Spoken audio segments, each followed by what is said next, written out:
That's right. Well, welcome to the Western Heritage Center. My name is Kevin Koister. I'm the director of the museum. Some of our staff, board member Amanda is over there. A couple of our great volunteers are here. I see Michelle, Danette, and Cecilia, our staff, are here. So we're going to load up today to learn, and we love our partnership with St. Vincent Healthcare over the years. We've helped them many years ago with organizing their collections. We've been helping Doug and his team, Tracy also with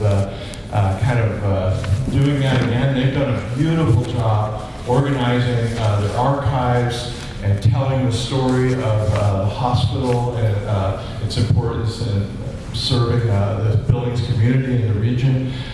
Anyway, without further ado, I'll introduce Tracy Neary, who will be the host of this activity. And again, I want to acknowledge also Community 7 TV. They're filming this, so if you find that you've learned quite a bit, you can always reach back and watch this through Community 7. And we also archive all of those presentations as part of our collections too. So anyway, thanks. There you go. Thank you. Thank you, Kevin, and thank you for the great partnership with Western Heritage Center. I had to laugh when you said better light up that I can't see. We actually cannot because it alters everything else. So Pauline. I would ask for better light. I appreciate the partnership with Western Heritage Center, although I had to laugh when you said St. Vincent has organized their archives, because that makes it sound like something's done.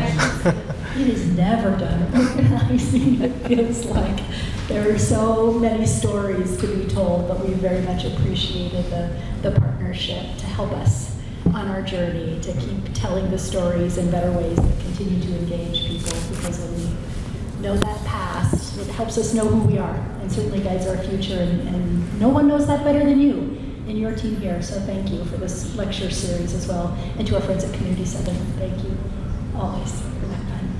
Well, we're delighted to be here today. I'd love to introduce our panel to you. We are celebrating 125 years of ministry at St. Vincent Healthcare, so that's really inspired us to get more bold and more regular with telling our story. So that is why we are just delighted to be here with you today and tell some of those stories. With me, right next to me here, is Sister Eileen Hurley. Sister is a member of the Sisters of Charity of Leavenworth religious community and has spent most of her life here in Montana. Grew up here and served in parishes across the state, including Geraldine and Denton, worked for the diocesan office, and has served with us at St. Vincent for a number of years on our board of directors, on our quality committee, and just about a month ago, she was recognized by the Montana Hospital Association as the Trustee of the Year. So we're really pleased to have her here with us. Next to Sister Eileen is Doug Shepard. While Doug Shepard is a relative newcomer to Montana, he has quickly immersed himself in all there is to know about our history and really has been leading the work in our archives and even pulling this presentation together today. Doug is a chaplain, board certified by the National Association of Catholic Chaplains, has some great expertise in ethics, which is really important in our hospital systems, and also works with our caregivers around formation. How did we find meaning and purpose in work? At the end is Lynette Kosovich. Lynette also grew up in Montana, out in Lewistown, and I think she was a nurse helping her baby brothers with their boo-boos from the time she was born. It feels like nursing is in her blood. She started with us at St. Vincent in 1982, specializing in diabetes, I think, near the beginning, and continued into many other parts of the ministry, including the call center, which you'll hear a little bit more about, and then eventually leadership in administrative functions in the Human Resources Department. She really has a passion not only for people and compassionate service, but also a great eye for systems and processes, and has done some significant work at the state advocacy level, really changing the ways that we're able to access healthcare and mental health care across the state. So we are delighted to have Lynette with us. Besides all their professional accolades, all these people are also really fun. So I think you'll enjoy hearing from them and some of the stories that we have to share today. So I will hand off to Sister Eileen, who will begin with the beginning of the story.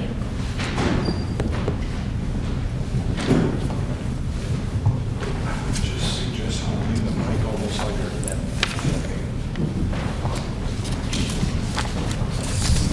Well, in the Gospel of Luke, we hear Jesus proclaim, "The Spirit of the Lord is upon me, because the Lord has anointed me to bring good news to the poor, to proclaim liberty to the captives, recovery of sight to the blind, to let the oppressed go free, and to proclaim a year of the Lord's favor." Elsewhere in the Gospels, we also hear Jesus proclaim once more from the mountaintop, the Sermon on the Mount, where he says, "Blessed are the poor in spirit. Blessed are those who mourn, those who are meek. Blessed they who are sick and thirst for what is right. Blessed are the merciful, the clean of heart, the peacemakers, and those persecuted for the sake of righteousness. Blessed are you when people revile you and persecute you and utter evil against you.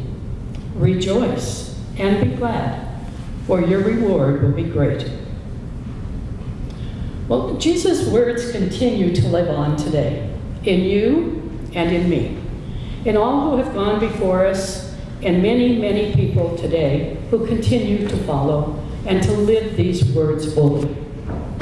One of those people was St. Vincent de Paul.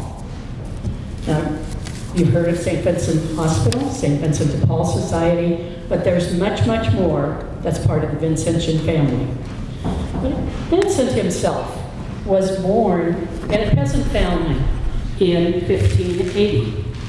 Early in his life, he was determined not to be a peasant, not to be poor. He chose a career in the priesthood because that would lift him up and help him to move into higher society and to get to know the rich and the powerful. His charm and personal skills also worked in his favor on that as well.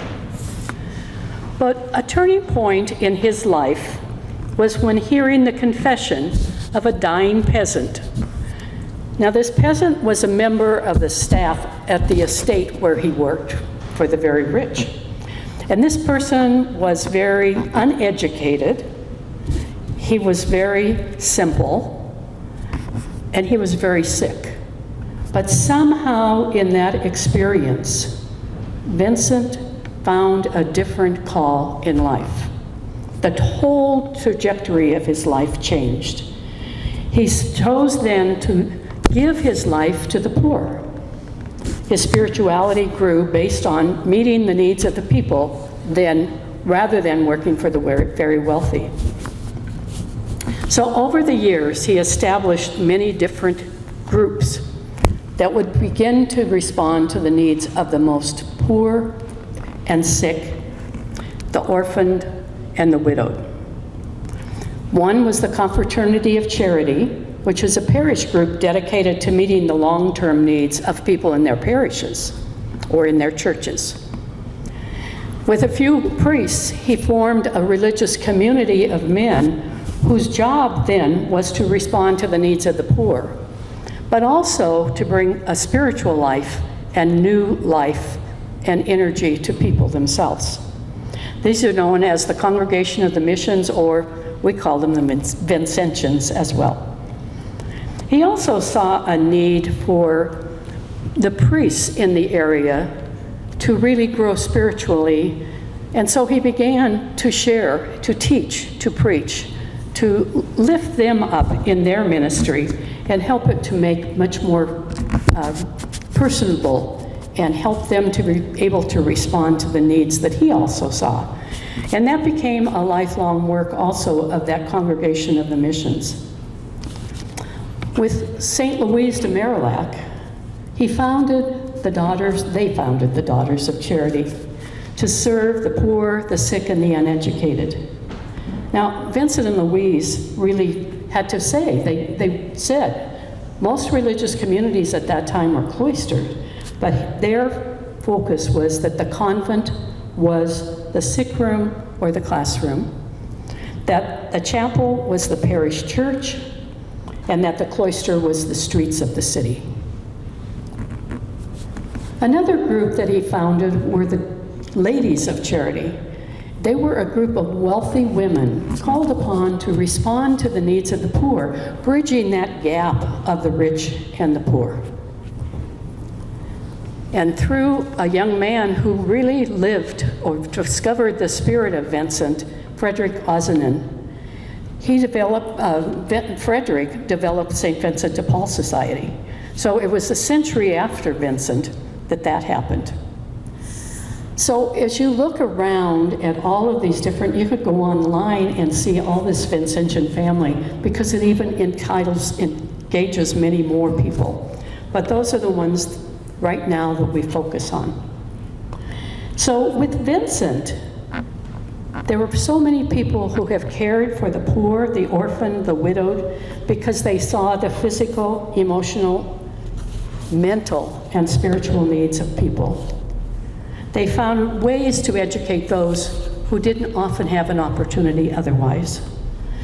He encouraged many individuals to give assistance to their neighbor, whether food, shelter, clothing, or love, just to be a presence, a listening ear, and a loving presence. He founded hospitals and orphanages, which continue to be founded and founded today, as well as homes for the mentally infirm. He also ministered to prisoners and to galley slaves. He used to go down in the ships. It's wonderful to read his history because it was quite extensive.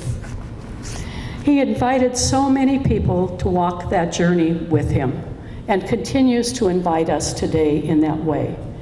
He was and is a person who lived a spirit of humility, simplicity, and charity, and invites us to do the same. One of my favorite sayings of his is, "The poor are your masters, and you are the servants." He died in 1660. We still live with that today. With roots in the spirit and guidelines of Vincent and Louise, many religious communities of Sisters of Charity arose throughout the world. And one of those is my community, the Sisters of Charity of Leavenworth, Kansas. From simple beginnings, the Sisters of Charity began with the wisdom and vision of Mother Xavier Ross. See her right up here. She was a Sister of Charity of Nazareth, Kentucky, who also ministered to people in Louisville and in that surrounding area, and eventually in Nashville, Tennessee. But from Nashville, she and a group of women were invited to come north. So in 1858, they boarded the riverboat, the stagecoach, and arrived in Leavenworth on November 11th. At that time, the Civil War was raging just to the south of them. But it was also the gateway, one of those many gateways to the west. So within a few weeks of their arrival, they were already ministering to the people at Fort Leavenworth, those who lived in the small town, and many of those who were moving west. They quickly established a school for boys and one for girls. They found a need immediately for a hospital to treat the wounded, but also the ills of people on the journey, and those who were orphaned along the way.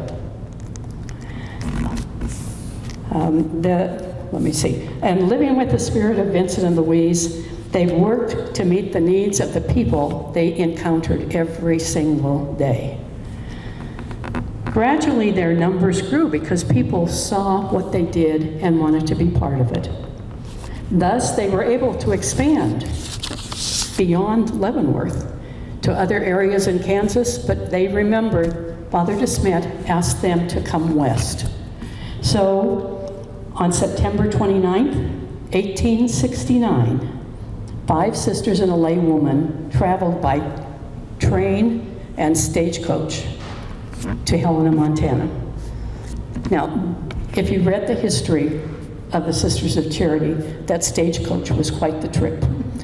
But they also arrived in Helena with no home because word had not gotten there that they were coming. However, a big mining camp, many men, a rough place.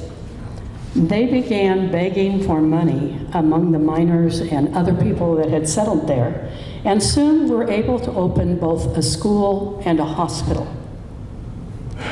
In addition to the physically ill and those in need of education, the sisters also cared for the mentally disturbed.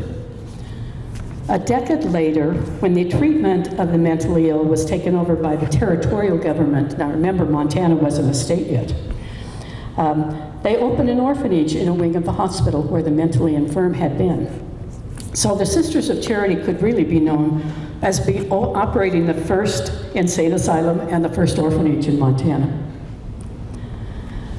Again, once things began there, they were invited to other places.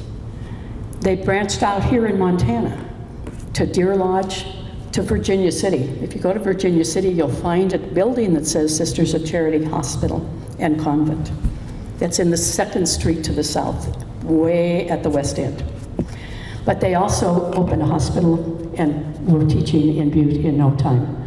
And eventually, they came to Billings.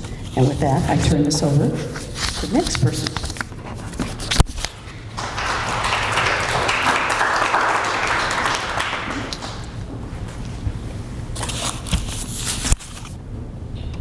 Well, picking up after the sisters arrived in Montana a little further west, we get closer to Billings and our story from St. Vincent Healthcare.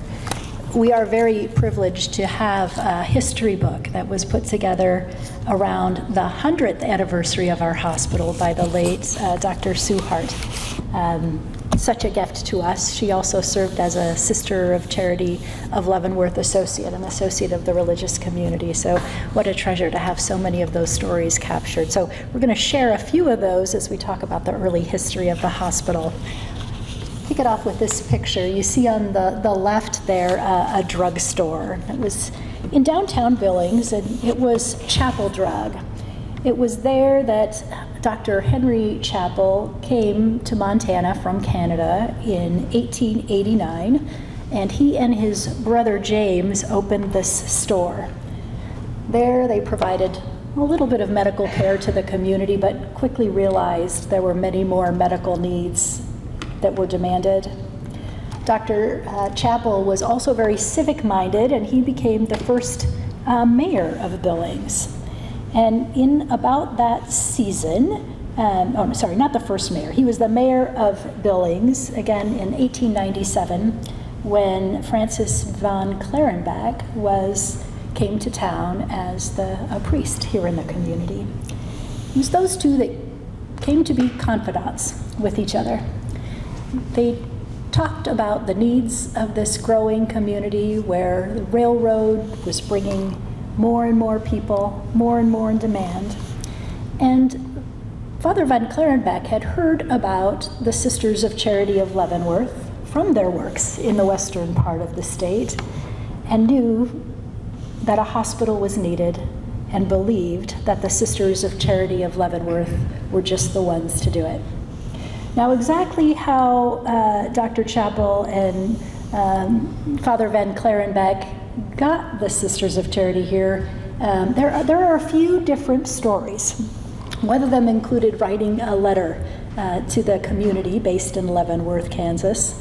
But the more romantic story has the two of them riding across horseback across the Wild West to get to Leavenworth to meet with Mother Superior Mary Peter Dwyer. Probably not very likely. Maybe they used the train. We're not exactly sure. There's a few varying accounts of how all of that happened. But what did happen was success in their efforts. Mother Superior agreed to come to Billings to send some sisters to see if they could indeed begin the work of building a hospital. Part of it was a promise from the community to provide $3,000 to help in that effort. So shortly after that first trip out to meet Mother Superior, she did indeed send sisters to the Billings community.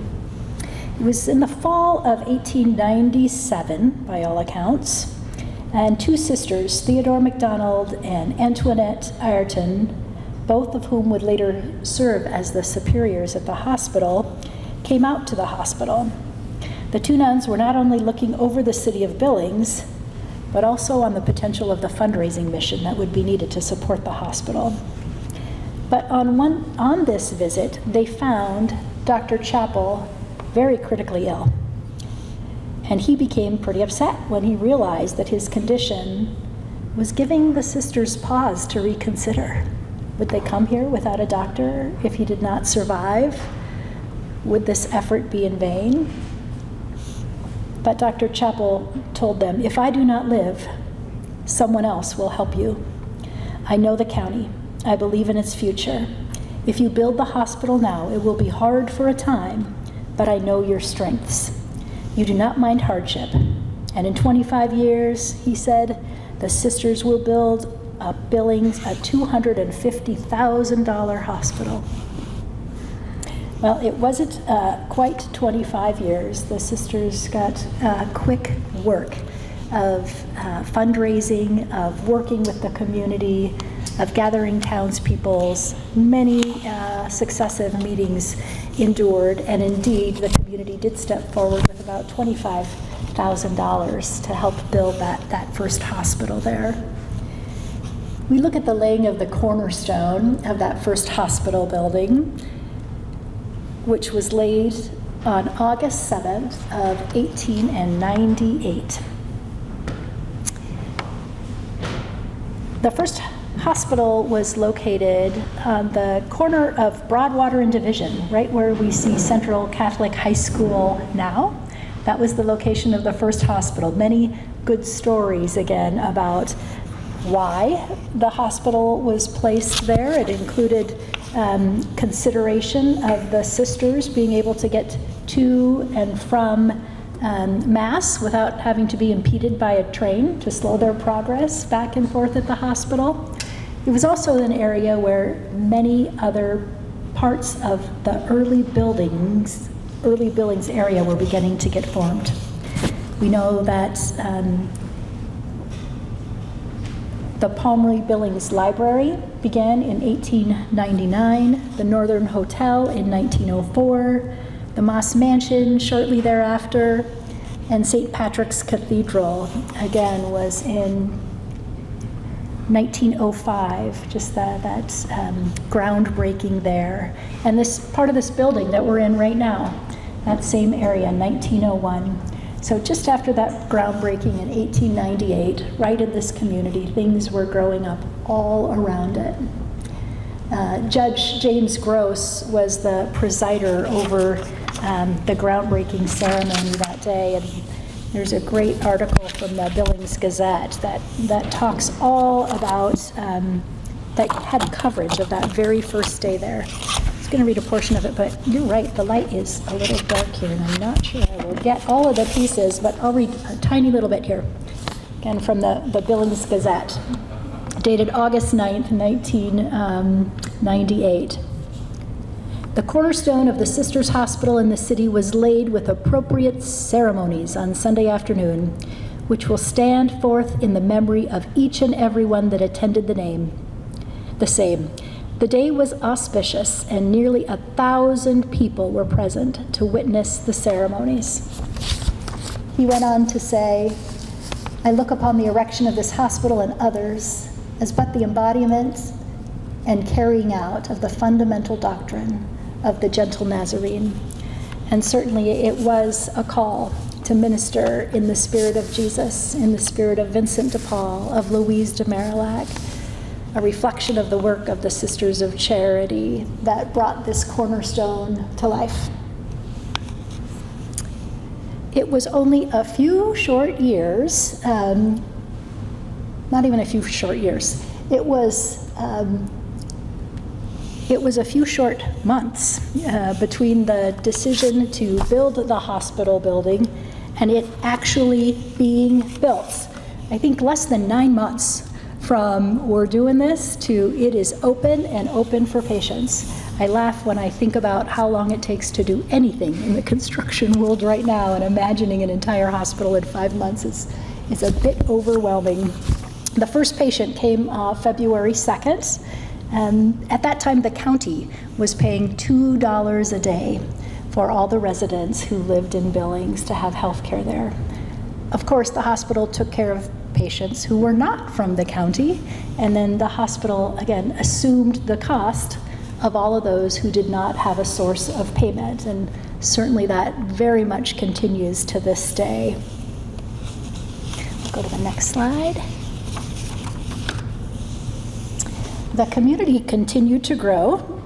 Between 1899 and the building of the next hospital, we saw the introduction of motor cars, of a nursing school, of the polio epidemic, even Chief Pleniku, who came to be a patient at the hospital.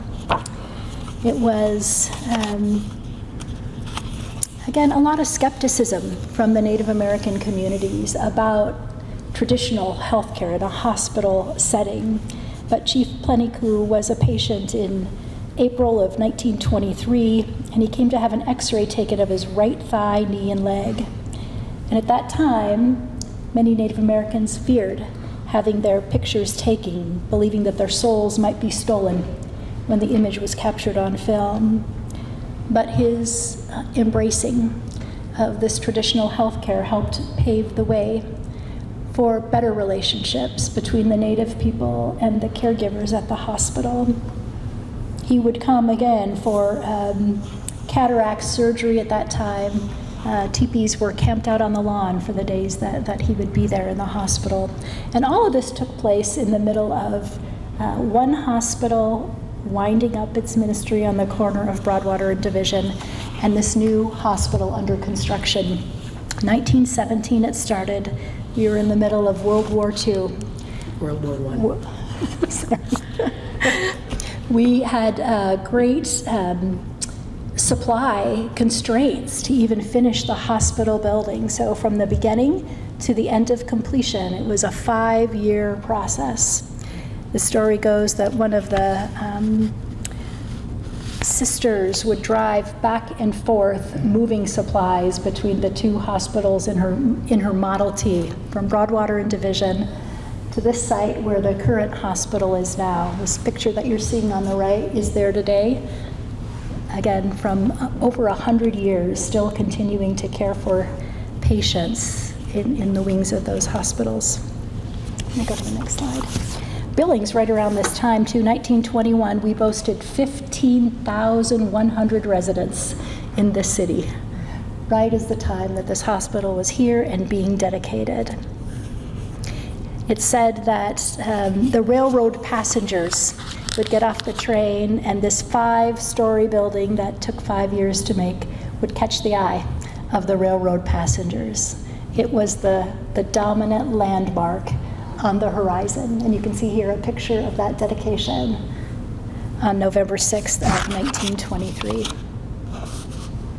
And then a new era began. Now we'll pass off to Doug.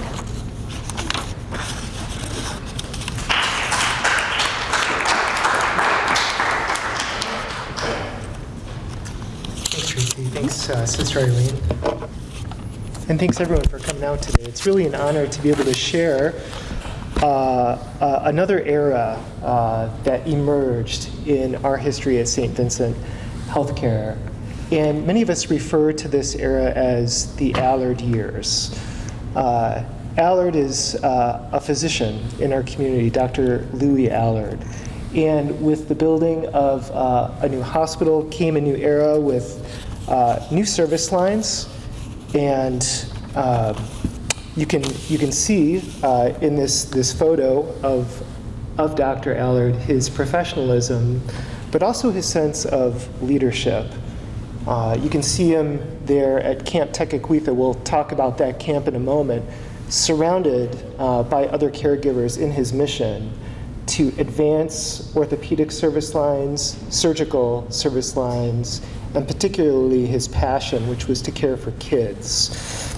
Allard himself is from Montana. He studied at Montana State in Bozeman, went on to the University of Wisconsin there in Madison, and then studied at Rush Medical School in Chicago with some incredible pioneering physicians at the time. Dr. Charles Parker was one of those docs, as well as Dr. Brophy, who's a founding member of the Clinical Orthopedic Society, a prestigious society that has been with us now for over a century.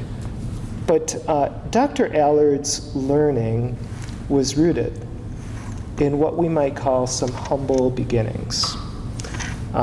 Dr. Allard learned his mission by attending a small country school outside of Laurel, where he grew up. And there he quickly learned what it meant to be a defender of the poor. Dr. Allard was that kid who spoke a little bit differently in class. His mother was French, his father was French-Canadian, and he quickly earned the nickname Frenchie by his classmates.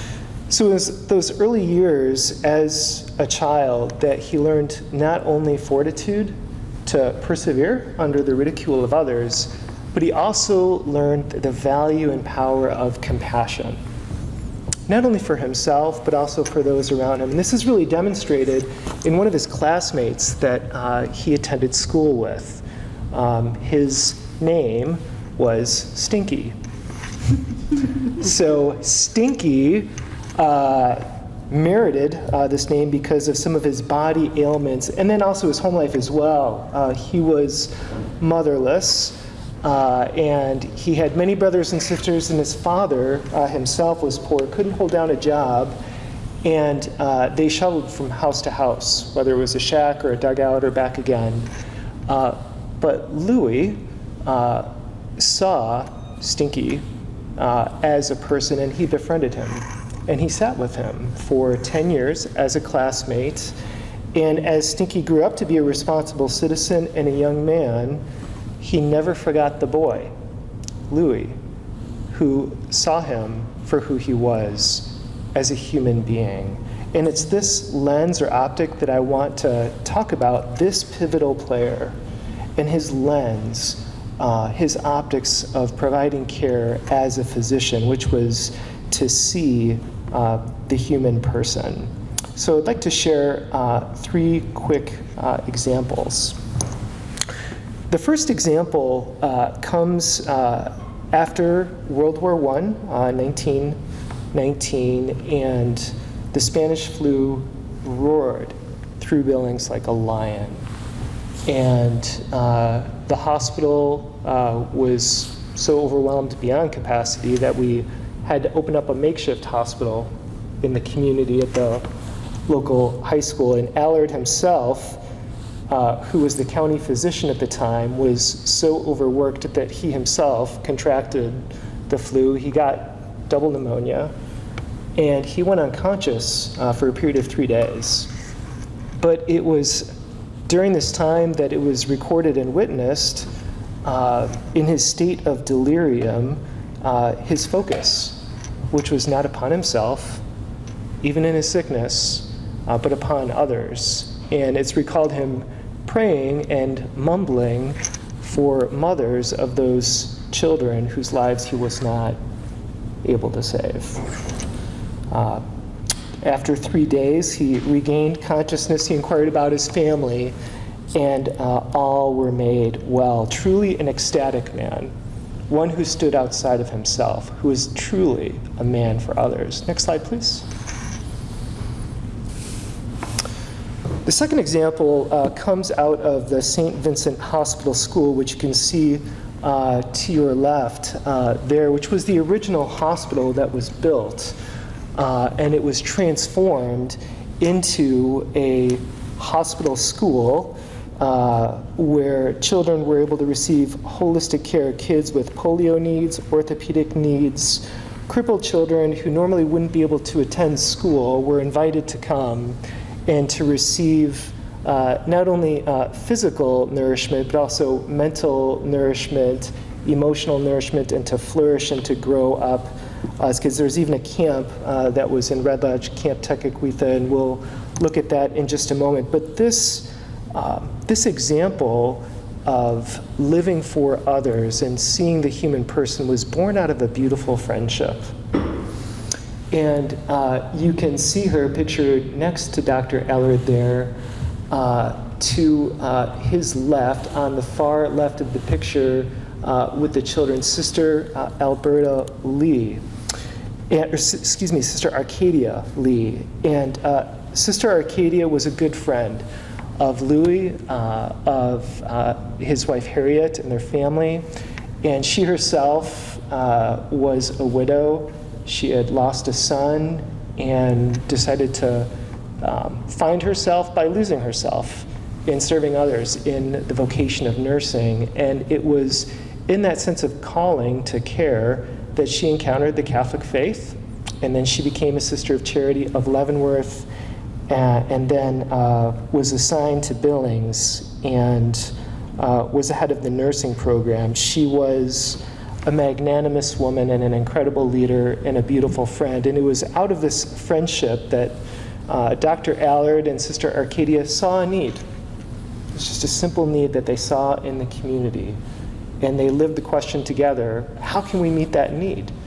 And so what started out as just this humble clinic at the original hospital with a shoestring staff and a couple of volunteers then developed to become a nationally recognized model of care for children in the country. Over 4,000 children were cared for from 1923 to 1939 at the St. Vincent Hospital School.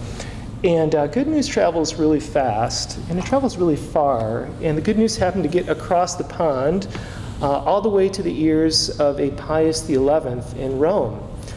And a delegation was sent to Billings, and in January of 1931, it was a snowy day, there was a procession that was made through the streets to St. Patrick's Cathedral, and it was there that Dr. Allard became Sir Louis Allard, and he was knighted into the Order of St. Gregory the Great. For Dr. Allard, this was the pinnacle of his career as a physician. And so much so that if you visit his cemetery, his grave marker in Laurel, where he's buried, I believe his grandfather gave that land there, you can see etched on his gravestone the image of that very medal next to his wife Harriet. And we, as a hospital, are honored to have that medal on display, thanks to the generosity and partnership with Western Heritage Center. And it's just one of the many ways that Allard's life continues to bear witness to each of us, to call us to live for others and to follow that call of charity that begins with Jesus and continues to live throughout with St. Vincent de Paul, St. Louis de Marillac, the Sisters of Charity of Leavenworth. And you and I today, right? Next slide, please. This is such a fantastic photo. This is a picture at the lodge at Camp Tekakwitha, there in Red Lodge. And the third and final example of Allard's life being just this pivotal player really comes from one of his patients, who I'd like to just mention. You can see him centered there. He's about 14, 15 years old. Bruce Milne is his name, and also Sister Mary Agnes Stein, who is also off to the far right pillar. Bruce had a sports injury when he was a young man, and it was an orthopedic injury that turned into chronic osteomyelitis. He had bone marrow abscesses that developed, and he lived with this for about 7 years. And he stayed at St. Vincent Hospital School for about 4 years, from 38 to 42. And he grew up to become a lifelong educator. And towards the end of his life, he wrote a book of poetic memoirs called Angels, Cripples, and Culprits. And he wrote it in 1998, shortly after Sister Mary Agnes Steiner went into eternity. And this book is a recollection of his experience as a patient and as one of Allard's kids. And I would just like to read one of the poems that he wrote of Sister Agnes Steiner. It's called Sister Beautiful, Sister Agnes. Sister Agnes was so beautiful, with features fine and trim. Her smile would bring me joy on the gloomiest of days. Young she was for a nun back then, not too much older than I, and I must admit the love I felt was a bit romantic at times. Yet the love I knew and remember now is of radiant beauty that came from the unhurried, devoted care she gave with that smile and tenderness. How many times she sat and prayed beside my bed in dark of night that I would live and suffer not, that I would grow to be a man. A man I am today, and she served for many years. But if I ever had a second mother, it was that devoted, caring nun. So to summarize in brief Allard's work, his life, his teachings at St. Vincent Healthcare, I'd like to use his own words that he shared in the early 20s, shortly after his sickness. He said, quote, "Service without sacrifice is not God's work, and it will not endure," close quote. Allard, Uncle Louis, continues to call each of us at St. Vincent's Healthcare to concretely live the question, how can I serve today? Which leads us to the backbone of St. Vincent's, which is our nurses. Lynette?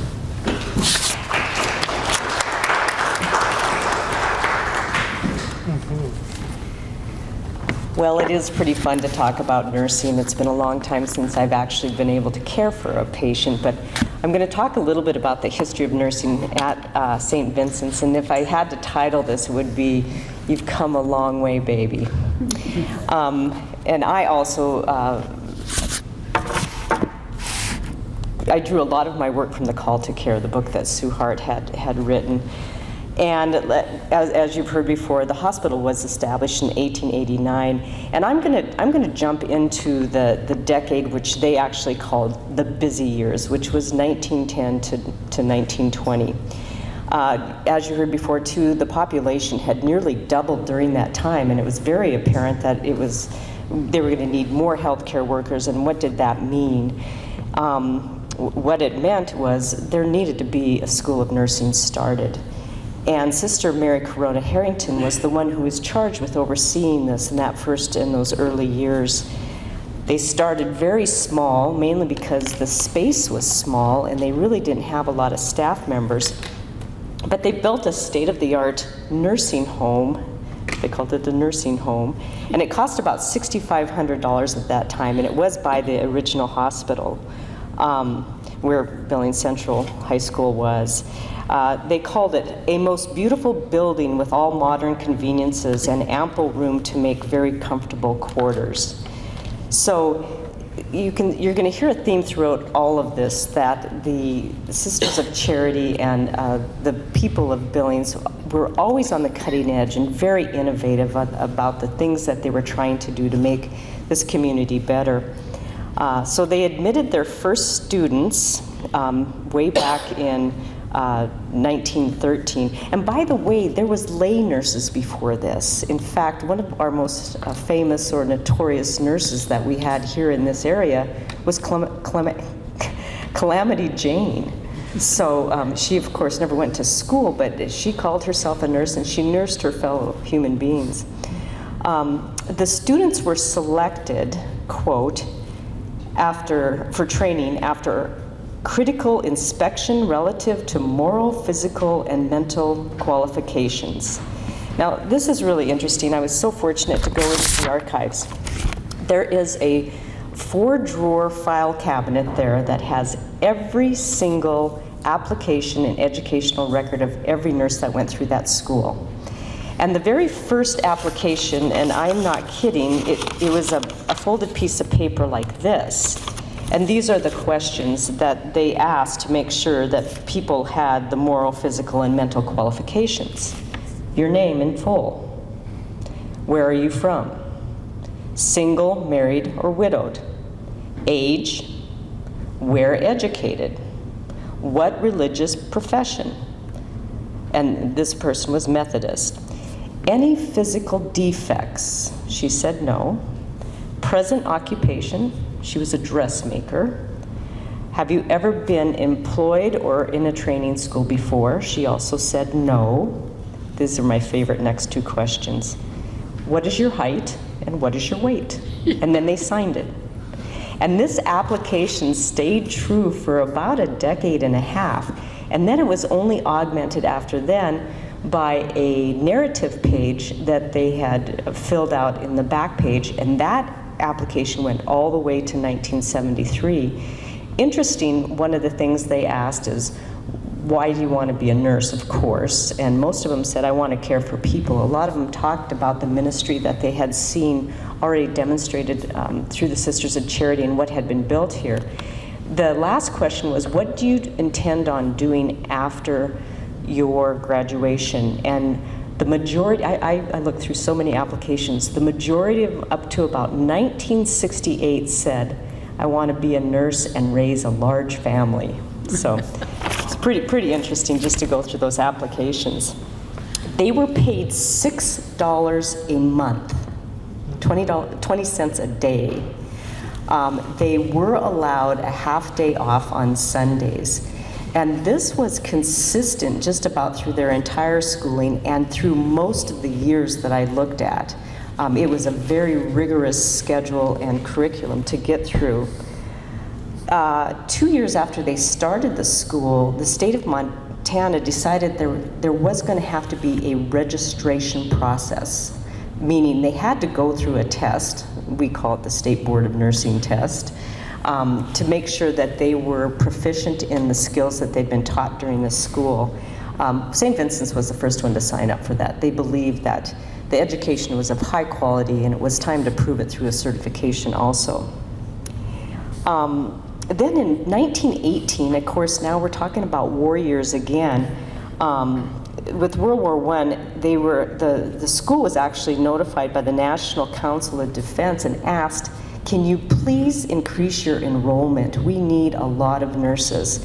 And so in those 5 short years, they went up to 26 nurses.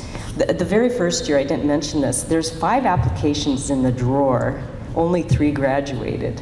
So they did start small, but they ramped up pretty fast. Then the next really probably momentous thing that happened is when Marillac Hall was built in the 40s, and it opened in 1947.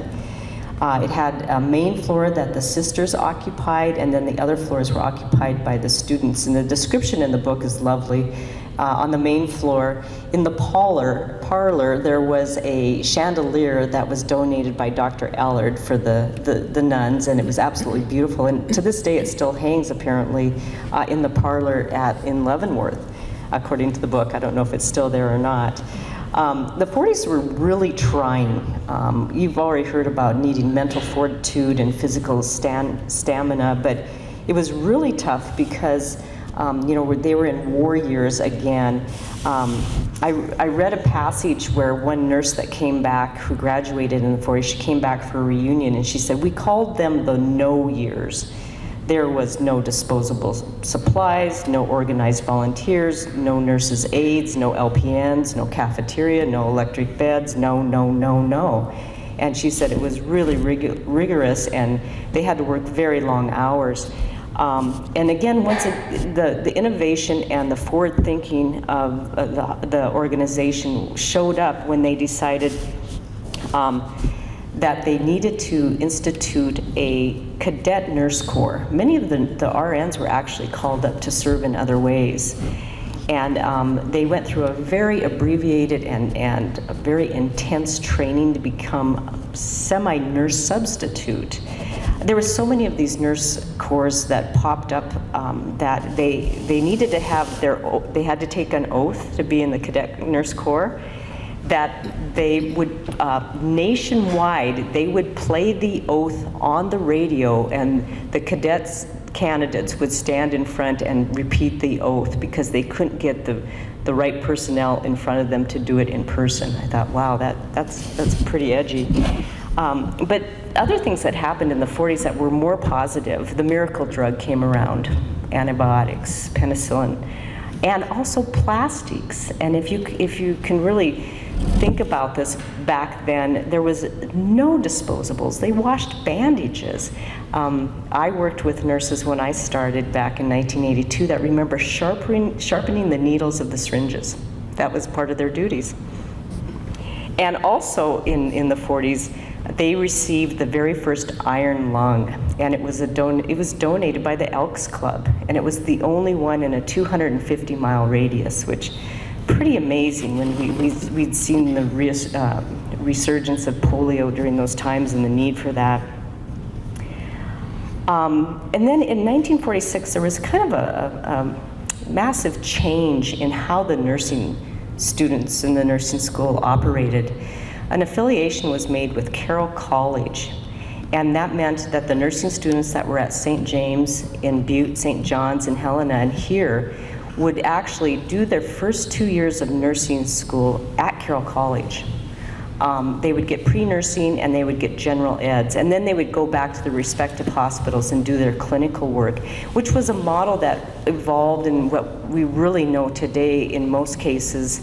The 3-year nurse, which this was in the past, is now really changed to a bachelor's prepared nurse with more academic focus on the front end of their training. In the 60s, there was a pretty massive shortage of nurses. And as I looked back, it's pretty interesting. It seems like about every 20 to 22 years this shows up, this massive shortage of nurse. I was one of them. I grew up in central Montana, and I had an interview at both St. Vincent's and Deaconess on the same day. Came up here to come to the big city and start my nursing career. And it was very apparent when I spoke with the nurse managers that there was a shortage. Everyone wanted you in their department. And I can remember walking into St. Vincent's, and there was this what I called this spirit that was kind of energizing, and my decision was made for me very rapidly because I wanted to have a piece of that. I did not know what that was. That was a mission, and I'd never been exposed to a mission before. And as I spent 25 years with St. Vincent's, grew to love that mission and knew that it truly was a call to care that I had never experienced anywhere else in any other time in my life. But one of the things they did during this nurse shortage time is St. Vincent started a nurse's aid program.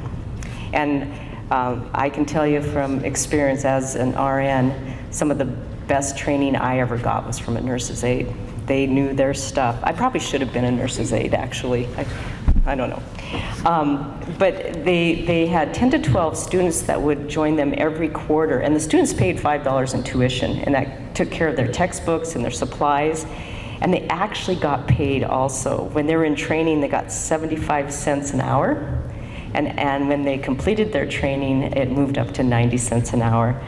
That was, it's interesting how the wages changed over the years. I remember to this day, my very first wage as a nurse was $9.99 an hour.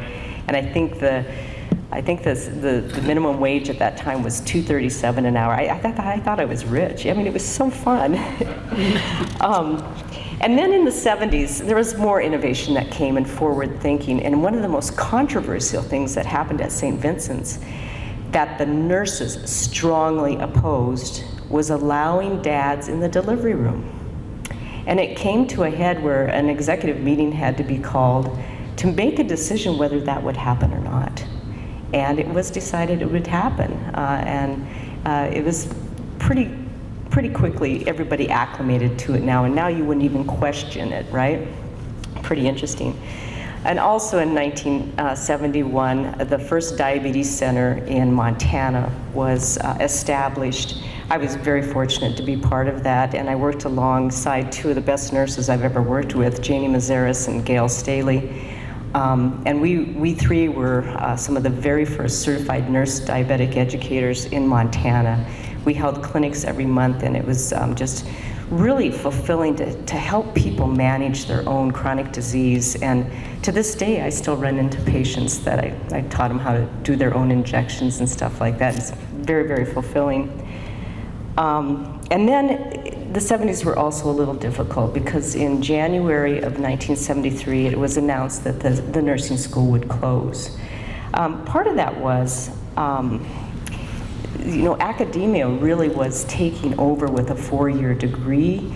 It was a heavily subsidized program for St. Vincent's, and the tuition reimbursement just didn't really exist in that kind of program. So it was a very sad day when they graduated that class in June that it was finally closed forever. Also, you might remember this too, but in February of 1979, the Health Flight program started. We were the 10th program in the nation to start, and part of that was we have a very rural community. And to have that golden hour when we could get help to the patient that was injured or ill and get them back to our hospital was critical. Very successful program. Well, let's go to the 80s. It doesn't seem that long ago, does it? It's 35 years ago. We didn't have internet. We had some very forward-thinking administrators that said, how can we help the community, which this has been a thread throughout this entire history also.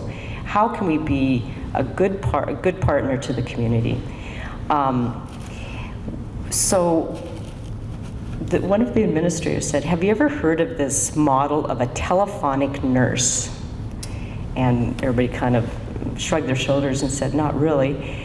And that was the implementation of Ask a Nurse. It was a 24/7 telephonic program where nurses sat in front of a computer, and pretty rudimentary computers, but a vast library of resource books that they could pull down in a second and look it up, and help people self-guide to better care.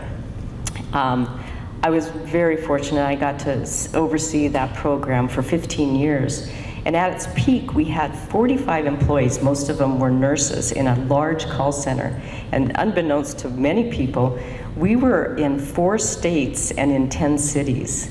If somebody from Sheboygan, Wisconsin called, they're Ask a Nurse. They got a nurse in Billings, Montana, that would know how to get them from their hotel at the Super 8 in Sheboygan to the hospital in Sheboygan. I mean, if they would ask us if we were sitting there, we would say no, but our nurses were so well trained that they could give anybody directions in any community. They could say the doctor's names right. We had phonetic lessons. And I was actually there when we took our 1,000,000th call. 1,000,000 calls. As a young mother, I used Ask a Nurse when I was off duty. But then with the advent of computers and this thing called Google, people became a more informed healthcare consumer that way. But it was one of the ways that St. Vincent's really felt was a good way to serve the community. In the 2000s, many of you probably remember when Hurricane Katrina hit. It was devastating. We in Montana felt the pain of those people in New Orleans. And once again, our administration called down to the people that they knew in New Orleans and said, how can we help? What can we do? Our community was big. Our community is sometimes the entire United States. And they said, we need nursing aides, and we need nursing aid instructors. We have all of these nursing homes that were devastated, and our employees' homes were devastated. We need workers. And I'll never forget that. We immediately just jumped on it. We got the Board of Louisiana's nursing aid certification requirements to see what we needed to do. And by the way, at that time, we had a certified nurses aid program at St. Vincent's because we were growing our own too. And I'll never forget, we gathered in the chapel for a blessing of hands before we sent 2 instructors and 3 nurses' aides down there for a 2-week stint. They came back, we sent another group down there, and it just showed how our community is really the world, and demonstrated to this day. You'll still see it. The other thing that happened that was pretty innovative during those years, we brought the Ronald McDonald Caramobile to town, which took care of underserved children or uninsured children to help them with their dental care and also with their medical care. And the Ronald McDonald Charities helped us acquire that because they wanted a rural model. And our original mission was to get it out into all the contiguous counties. And it was shocking to find out that we could hardly get out of the borders of Yellowstone County because the needs were so great in our own community. And that really launched a lot of other children's programs and here at St. Vincent's, and it traveled down the road for many, many, many years. And in the mid-2000s, 2005, the nurses actually, for Nurses Day, wrote a book. And it was a book by and about nurses called Love, Care, Hope, Cry. And I'm going to read you just a very short poem of one of the nurses who to this day I just admire. She's retired. Scotty Batiste. And if you ever were lucky enough to have her as an ER nurse when you had an emergency, you know why I say that. She wrote a poem called Unsung Heroes that was published in that book. See the exit signs in Allard, open up the door. You may receive a sense of those who've gone before. Yes, unsung heroes walk these halls and their spirits fill this place, giving inspiration that time cannot erase. I think she captured really the spirit of St. Vincent's in that. So let's look at today. There's 98 different types of certifications that a nurse can get. Everything from a certified camp nurse to a certified ICU nurse to a certified information nurse. So I'm so happy to be part of this profession that really helped the success of St. Vincent's. And it's a profession that's opened windows to so many young people and continues today.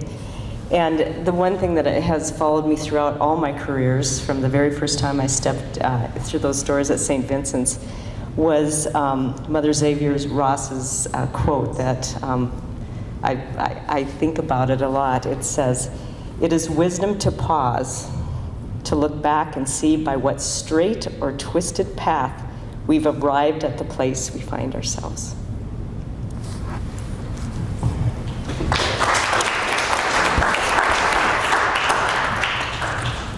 Thanks, Lynette. We'll add maybe just 3 more thoughts as we go forward from today. You may know that part of the new chapter of who we are is an integration with Intermountain Health. We are now 66,000 caregivers in a new organization, and it's a new chapter for us. On the next slide, you'll see the footprint of where we're serving now as part of this larger organization. And I think we're just going to go to the last slide, Kevin, if that's okay. One of the really innovative things that happened was really thoughtful discernment by the Sisters of Charity of Leavenworth around this merger and the importance of continuing to serve our original mission, to continue to be a ministry of the church, which we will be. All those protections in place, all of who we are from those founding sisters, from Vincent and Louise and Jesus, calling us to serve those that are poor and vulnerable, to respect the dignity of human persons, to help people flourish in their lives, are still who we are and still who we are called to be.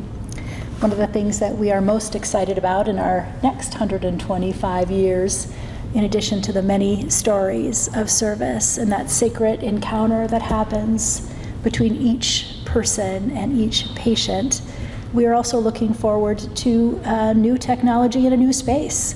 You may have heard that we are beginning construction of a new hospital building here to take us to the next 125 years, and you can see some of our building being more than 100 years old.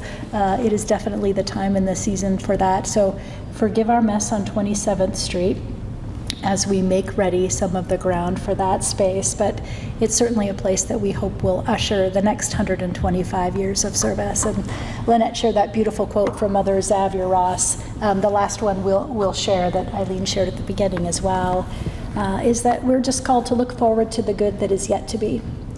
It's been an amazing 125 years with more stories than we could ever capture. And we know there are many good stories yet to be. So thank you for your time today. We invite you to visit our archives every first Monday afternoon. We'll meet in the lobby at 1 o'clock. And again, happy to tour you if those times don't work as well. But thanks for the time today, and blessings in your future.